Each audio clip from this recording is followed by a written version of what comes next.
Hello everyone, मैं वर्तिका स्वागत करती हूँ अपने चैनल पे।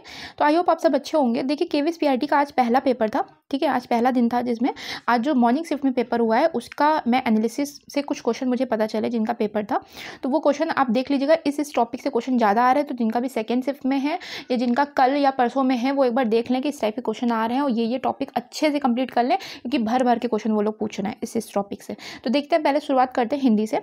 तो हिंदी में आपका समाज से 2 से 3 क्वेश्चन आया था। कह रहे थे कि देखिए ऑब्वियसली जो पेपर देकर के आता है उसको पूरे क्वेश्चन तो याद नहीं रहते, लेकिन उन्होंने जितना बताया उस हिसाब से ही मैं बता रही हूँ। समाज से 2 से 3 क्वेश्चन थे। संधि का उन्होंने कहा क्वेश्चन उन्हें याद नहीं है, ठीक है। रिमझिम उन्होंने कहा था कि रिमझिम से जो हिंदी की समरी है वो मैंने 1 to 5 की सारी समरी डाल दी है।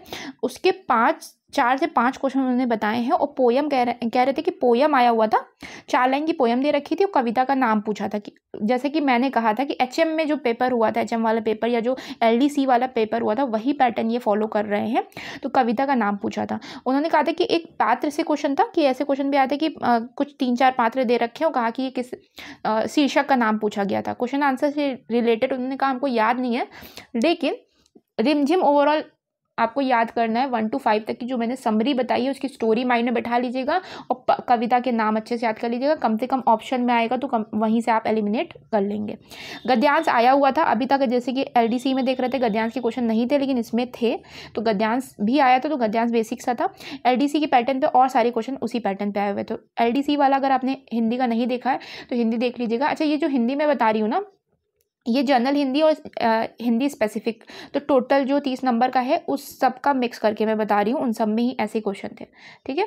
ये हिंदी हो गया। फिर इंग्लिश में देखते हैं। इंग्लिश में एक्टिव पैसिव से 3 से 4 क्वेश्चन थे। ये अगेन 30 नंबर में है, मतलब 20 नंबर का जो जनरल स्पेसिफिक है और जो इंग्लिश स्पेसिफिक सब्जेक्ट स्पेसिफिक था, और 10 नंबर की जो जनरल इंग्लिश थी तो उसमें की। तो यहाँ पे एक्टिव पैसिव से 3 से 4 क्वेश्चन है। नरेशन डायरेक्ट इनडायरेक्ट से 2 से 3 क्वेश्चन है और ईजी है, काफ़ी ईजी है। एक्टिव पैसिव तो काफ़ी ईजी है। एक्टिव पैसिव पे मैंने पूरी वीडियो कंप्लीट करा दी है, उसको देख लीजिएगा। नरेशन से भी काफ़ी ईजी क्वेश्चन आए हुए थे। पैसेज 2 आए थे।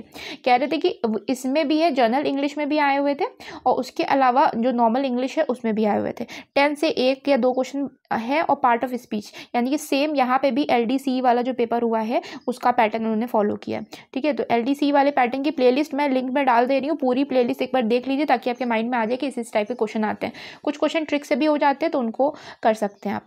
मैथ्स के क्वेश्चन में 3D और 2D फिगर से क्वेश्चन था, तो बहुत इजी सा था। एक्चुअली जिन भैया का पेपर था उनकी मैथ्स अच्छी है, तो वो बार बार यही कह रहे थे कि पेपर बहुत इजी था। लेकिन काफ़ी लोगों को मैथ्स में बहुत दिक्कत होती है, तो वो ये टॉपिक पढ़ लें। 2D और 3D के काफ़ी इजी क्वेश्चन था। वॉल्यूम वाला था, लाइक घनाभ का कुछ कह रहे थे, वॉल्यूम था, तो L/B/H होता है घनाभ के वॉल्यूम का फॉर्मूला। तो इस टाइप के वॉल्यूम का या सरफेस एरिया वाले जो फॉर्मूले हैं, या 2D फिगर में रेक्टेंगल और जो स्क्वायर आ जाते हैं, तो वो फॉर्मूले एक अच्छे से तैयार कर लीजिएगा। एंगल से क्वेश्चन नहीं था। चार्ट से भी क्वेश्चन नहीं था, मतलब डेटा हैंडलिंग नहीं आई हुई थी। एपी से क्वेश्चन था, तो काफ़ी इजी था। तो ये कह रहे थे कि अगर एपी अरिथमेटिक प्रोग्रेशन आपको नहीं, एपी का मतलब है जब डिफरेंस सेम हो, 2, 4, 6, 8, तो देखिए 2 का डिफरेंस आ रहा है ना, ठीक है। तो इस टाइप में जो एपी होती है वो काफ़ी इजी थी, आप वैसे भी कर सकते थे। कैलेंडर से भी क्वेश्चन था। तो एचएम का जो मैंने मैथ्स का पेपर कराया है ना, तो वो उसमें भी देखेंगे आप, एक कैलेंडर का क्वेश्चन था। तो कैलेंडर वाला जो कॉन्सेप्ट है उसको क्लियर कर लीजिएगा। करंट अफेयर्स का ज़्यादा याद नहीं था उन्हें, तो करंट अफेयर्स में उन्होंने बताया कि बॉक्सिंग का एक क्वेश्चन आया था। 2023 का ही करंट अफेयर्स है, तो अगर करंट अफेयर्स पढ़ना भी है जिनका बाद में एग्जाम है, तो वो इधर जनवरी वाला करंट अफेयर्स अच्छे से पढ़ लें। तो बॉक्सिंग अंडर 19 में कौन रनर अप या विनर, ऐसे करके क्वेश्चन बता रहे थे। कंप्यूटर से क्वेश्चन ईपी रोम से था कि ईपी रोम क्या होती है, यानी कि मेमोरी से क्वेश्चन आ रहा है, तो मेमोरी एक टॉपिक अच्छे से पढ़ सकते हैं। और वीडियो चैट एक क्वेश्चन आया हुआ था कंप्यूटर में कि माइक्रोसॉफ्ट का वीडियो चैटिंग का जो ऐप है वो कौन सा है, मतलब सॉफ्टवेयर कौन सा है। लाइक गूगल का गूगल मीट होता है, उसी तरह माइक्रोसॉफ्ट का कौन सा है, ऐसा क्वेश्चन उन्होंने बताया था। ईवीएस की मैं बात करूँ तो ईवीएस में उन्होंने कहा था कि बिल्कुल 3 to 5 जो वो बुक है जो जिसकी मैंने समरी करवाई है, मैराथन वीडियो 2 पढ़ी हुई है, वो अच्छे से देख करके जाइएगा, क्योंकि कह रहे थे 2 से 3 क्वेश्चन ही बाहर थे, और जो क्वेश्चन थे भी अलग ना, वो जनरल नॉलेज के क्वेश्चन थे कि आप आसानी से कर लोगे कि इसका आंसर यही होगा। तो इस तरीके से आपका यहाँ पे ईवीएस वाला कंप्लीट होता है, ठीक है। तो आप मेन आते हैं पेडागॉजी पे। पेडागॉजी में करिकुलम बेस्ड क्वेश्चन काफ़ी उन्होंने बताए, कह रहे थे 3 से 4 क्वेश्चन करिकुलम बेस्ड थे, जिसमें से एक हिडन करिकुलम का क्वेश्चन उन्हें याद आया था कि हिडन करिकुलम से रिलेटेड कोई क्वेश्चन आया हुआ था। ठीक है, अब क्वेश्चन एग्जैक्टली याद नहीं रहता, ऑब्वियसली आप इतना 3 घंटे दे करके आते हो, तो उन्होंने केवल टॉपिक बताए हैं। इन टॉपिक को आप अच्छे से पढ़ लीजिएगा जिनसे क्वेश्चन ज़्यादा आए हुए हैं। ग्रोथ से कह रहे थे क्वेश्चन नहीं थे, डेवलपमेंट से क्वेश्चन ज़्यादा थे। तो डेवलपमेंट यानी कि ग्रोथ एंड डेवलपमेंट तो वैसे भी LDC वाले पेपर में भी आपको देखने को मिला है, और अदरवाइज भी ये इंपॉर्टेंट है। ये थिंकिंग चिंतन से क्वेश्चन है। डिसेबिलिटी उन्होंने कहा था, खासकर डिसेबिलिटी का से लग रहा था पूरा चैप्टर ही भर दिया उन्होंने। ये तो 4 से 5 लगभग बता रहे थे, वो तो 6 से 7 बोल रहे थे क्वेश्चन, कि डिसेबिलिटी से बहुत ज़्यादा क्वेश्चन उनको देखने को मिले हैं। तो डिसेबिलिटी अच्छे से पढ़ लीजिएगा। एक कोई कन्वेंशन आया था, अब देखिए जो ये टॉपिक जो होते हैं इनको आप स्किप करिए। अब लास्ट टाइम में अब इसको कितना पढ़ लोगे आप। एक कह रहे थे कोई कन्वेंशन से क्वेश्चन था, कि पूछा गया था कि वर्ल्ड लेवल पे 2001 में कौन सा कन्वेंशन हुआ था, सम्मेलन हुआ था। तो ऐसे करके कोई क्वेश्चन था, तो इसको अब एक हिसाब से इस टॉपिक को स्किप कर सकते हैं।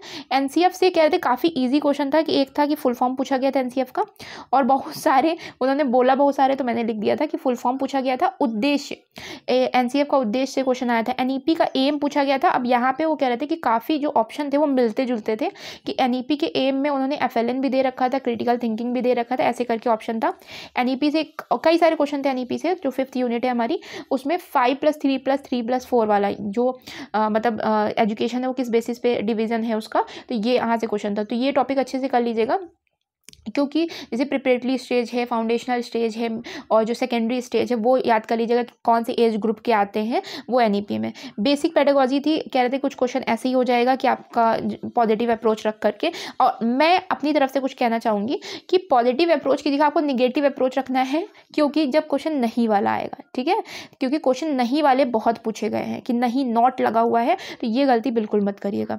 RT से क्वेश्चन कह रहे थे 2009 जो RT है वो कब लागू हुआ था, राइट टू एजुकेशन कब लागू हुआ था। एक कोई आर्टिकल लैंग्वेज से पूछा गया था। ठीक है, इसी में ही RT में जो SMC है ना, RT पे मैंने पूरी वीडियो बनाई है, वो देख लीजिएगा। RT की कंप्लीट पूरी, अब आर्टिकल आया है इसका मतलब आपको सारे आर्टिकल पढ़ लेने हैं। 38 आर्टिकल से उनको एक बार रफली एक बार आइडिया ले लीजिए।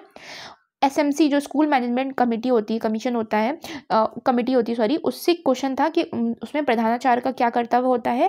पेरेंट टीचर रिलेशन से कोई क्वेश्चन था कि अध्यापक और गार्जियन का क्या रिलेशन होता है, ऐसे करके क्वेश्चन आया हुआ था। ठीक है, तो रफली आपको एक आइडिया लग चुका है कि डिसेबिलिटी टॉपिक बहुत अच्छे से पढ़ना है। NCF NEP RTE के आर्टिकल पढ़ के जाना है, तो ये आपको एक आइडिया लग चुका होगा।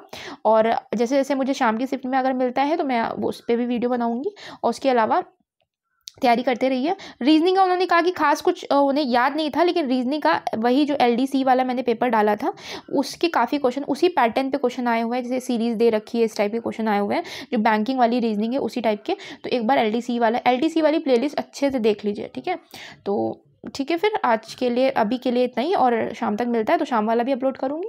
Thank you for watching my videos.